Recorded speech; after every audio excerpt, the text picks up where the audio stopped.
So my name is Terry Daniel, and I'm the pastor at Metanoia Church of Transformation.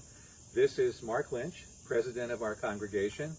We were invited by Chad Abbott to create a brief video just to introduce folks in the Indiana-Kentucky Conference to who we are, because much to our pleasure and delight, we were voted in as an authorized church in the UCC at the Southeast Association meeting a few weeks ago. I think it was August 2nd, if I'm not mistaken. So we're just going to talk briefly about the history of our church, and it began with me and Mark. I can still remember it was the summer of 2016, and I gave Mark a call and I said, hey, could you meet me for lunch at Rock Bottom, downtown Indy? I have something I want to talk to you about. And so we got together. Yep, and so Terry presented with me his dream for congregation, and I had known that Terry was had gotten his ministry degree and was wanting to do pastoring and was doing pastor work at St. Peter's. And as he broke it down to me what his goals and thoughts were, I said that I thought it was a great idea, and I would talk with my wife Pam. And that night, I think I called you and I said, "Yeah, we're in." We're in. That's right. It's exactly what you said. And so initially, about 5 of us began to meet in my psychotherapy office.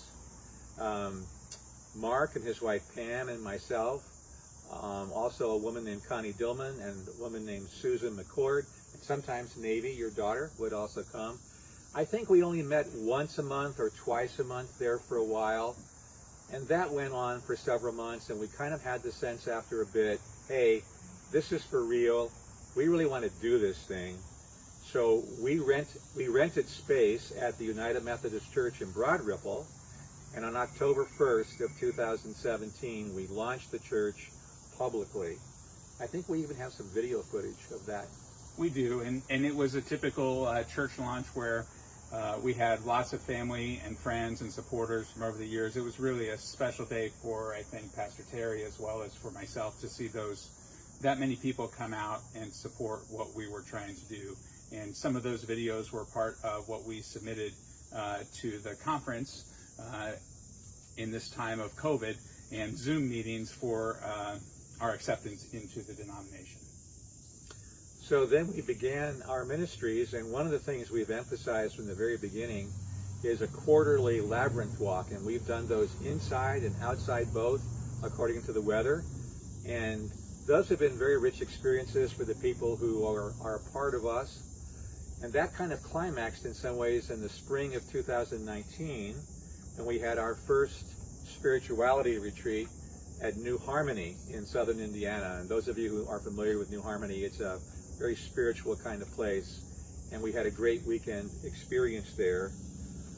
The other thing that we do a lot of, and Mark is really very much behind this in my opinion, we do a weekly book study. These book studies kind of go right on through the year, so one book after another. And right now, in this time of racial unrest, we're studying a book by Robin DiAngelo called White Fragility. Very challenging book, but very interesting book. I don't know if you want to comment any more on the book studies. But... No, I just think that we had intentionally thought, if we feel like we want to do a book of fiction, if we feel like we want to do a book on Buddhist spirituality, if we feel like we want to do a book on a social justice issue, we gave ourselves the space to do that. And those regular attendees often come to us with recommendations of what we could do next or in the future, or at least encourage, like with the White Fragility book. There's lots of books that have popped up, even though they've been out for years and years. In Isabella Wilkerson's new book, Caste, just came out, and we've had that as a recommendation, as well as How to Be an Anti-Racist and Afro-Pessimism. And although we may not study those books, we make, through an anti-racism committee, we're making a resource list available that's kind of come out of this civil unrest over the last few months. I almost forgot to mention the border trip last January. Mark and his wife Pam, my wife Ann, your son Daniel, joined with many others from the UCC. Chad Abbott was there, for example, to go to the border for an educational experience. But while they were there, Pam especially, because she's a medical doctor, spent, I think, a full day virtually providing medical care to immigrants at that site. If you want to comment on that at all. No, it was just an incredible teaching moment for us. We went not necessarily as what you would call traditional missionaries, but the UCC church in Salihita, I'm sure I'm pronouncing that incorrectly, in Arizona. They made it clear that this was learning what was actually happening at the border so we could take it back. And we had a great time talking not only to our congregation, but to Broadway United Methodist Church. Some members from their congregation went as well, and we were able to share with people in Indianapolis what was going on actually on the border.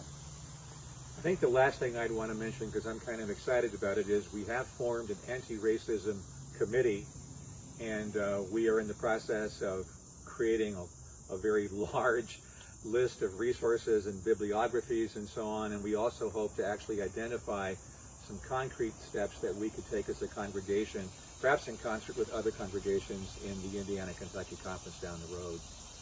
So unless you have anything else to add, I just want to thank you all for listening. So that's a snapshot of who we are at Metanoia Church of Transformation. Thank you.